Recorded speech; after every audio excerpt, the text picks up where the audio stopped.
In the heart of the Bronx, New York, in the early 1970s, a cultural revolution was quietly brewing. Amidst economic hardship and social unrest, a new art form was born, not in a studio, but on the streets, in community centers, and at block parties. This is the story of hip-hop, a movement that would grow from a local phenomenon into a global powerhouse. Our story begins in 1973, at 1520 Sedgwick Avenue. A young DJ named Clive Campbell, better known as DJ Kool Herc, hosted a back-to-school party for his sister. Here, he pioneered a technique that would change music forever. He noticed that the dancers went wild during the instrumental breaks of funk and soul records. So, using two turntables, he isolated these breaks, looping them back-to-back to create a continuous, danceable beat. He called it the merry-go-round. This innovation wasn't just a new way to play music, it was the birth of the breakbeat, the very foundation of hip-hop. As Herc's parties grew in popularity, other key figures emerged. Grandmaster Flash refined the turntable techniques, inventing the quick mix theory which allowed for seamless transitions between records. He, along with his group the Furious Five, became pioneers of the art. Then came Afrika Bambaataa, a former gang leader who used hip-hop to promote peace and unity.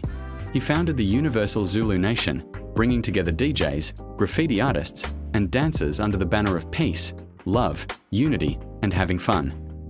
He expanded the musical palette of hip-hop, incorporating everything from rock to electronic music, creating a sound he called electrofunk. Alongside the DJs, another crucial element was taking shape, the MC, or Master of Ceremonies. Initially, their job was just to hype up the crowd. But soon, MCs like Coke La Rock and the members of the Furious Five started rhyming over the beats, telling stories about their lives, their struggles, and their neighborhood. This was the birth of rapping. These early rhymes were simple party starters, but they laid the groundwork for the complex lyricism that would define hip-hop for decades to come. Together with graffiti art and b-boying, or breakdancing, these elements formed the four pillars of hip-hop culture. The late 1970s saw hip-hop's first steps into the mainstream. In 1979, the Sugar Hill Gang released Rapper's Delight. While its authenticity was debated by the Bronx pioneers, the track was an undeniable commercial success. It was the first hip-hop single to crack the top 40 on the Billboard Hot 100, introducing the sound of rapping to a global audience.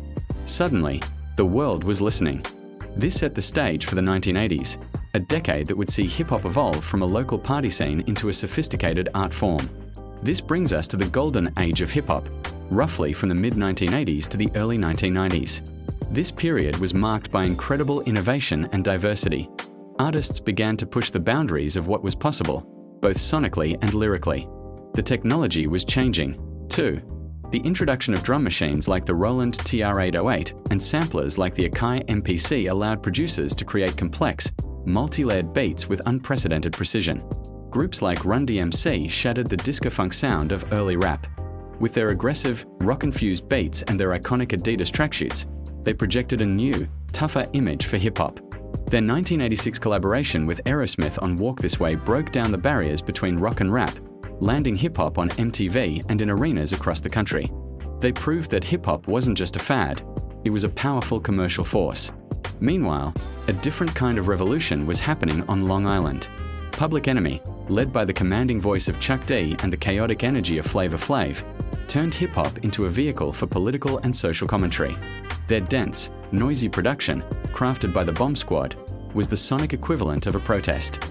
Songs like Fight the Power became anthems for a generation, addressing issues of racism, inequality, and media representation.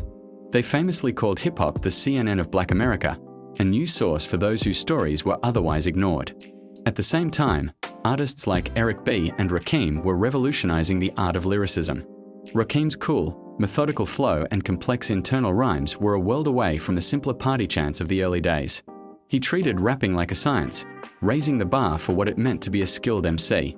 This focus on lyrical dexterity and storytelling became a hallmark of the Golden Age. But the Golden Age wasn't monolithic. On the West Coast, a new, more confrontational style was emerging, gangster rap.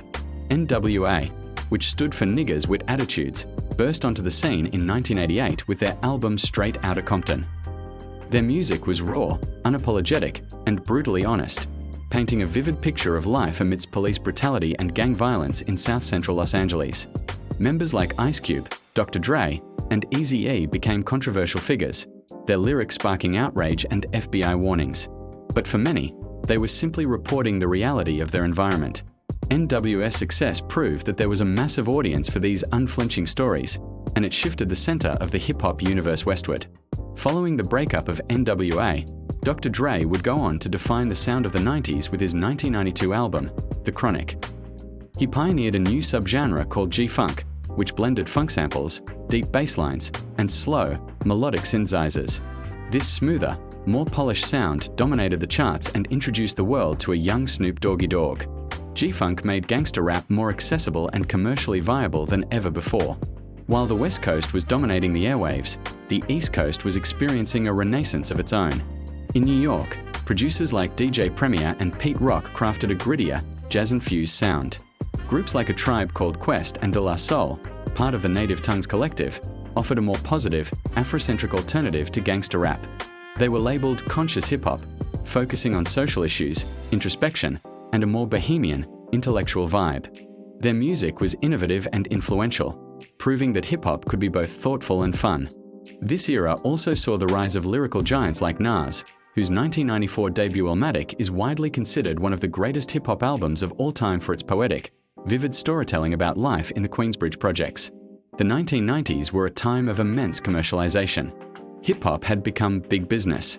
The friendly rivalry between the East and West Coasts tragically escalated into a public feud fueled by the media and record labels, culminating in the untimely deaths of two of the genre's biggest stars, Tupac Shakur and the Notorious B.I.G. Their death sent a shockwave through the community and marked the end of an era. The aftermath led to a period of reflection, with many questioning the direction the culture was heading. As the new millennium dawned, hip-hop continued to diversify and expand its global reach. The geographic centers of hip-hop multiplied. The South, once overlooked, became a dominant force with the Dirty South sound. Artists from Atlanta, Houston, and New Orleans, like Outkast, UGK, and Lil Wayne, brought new slang, new flows, and new sonic palettes to the forefront. Outkast, in particular, stretched the definition of hip-hop to its limits, winning a Grammy for Album of the Year in 2004 with Speakerboxxx The Love Below, a testament to the genre's artistic and commercial power. The rise of the internet in the 2000s completely changed the game. Mixtape culture went digital, and platforms like MySpace and YouTube allowed aspiring artists to bypass traditional gatekeepers and build a fan base directly. This democratization of the music industry led to an explosion of new styles and subgenres, from the conscious rhymes of Kendrick Lamar to the trap beats of Migos and the melodic genre-bending sounds of artists like Drake and Travis Scott. Hip-hop wasn't just a genre anymore, it was the dominant language of pop music. Today, hip-hop's influence is inescapable. It's not just in the music we hear, but in the clothes we wear, the language we use, and the social issues we discuss. From its humble beginnings at a block party in the Bronx, it has grown into a global cultural movement, providing a voice for the voiceless and a platform for storytelling in communities all over the world. It has been a force for social change, a driver of fashion trends, and the soundtrack to the lives of billions. The story of hip-hop is a story of resilience, innovation, and reinvention. It's a testament to the power of art to emerge from struggle and to transform the world. From DJ Kool Herc's turntables to the global streaming charts, the beat goes on. And its legacy continues to be written every single day. Thanks for watching, and if you enjoyed this journey through music history, don't forget to like, share, and subscribe for more content.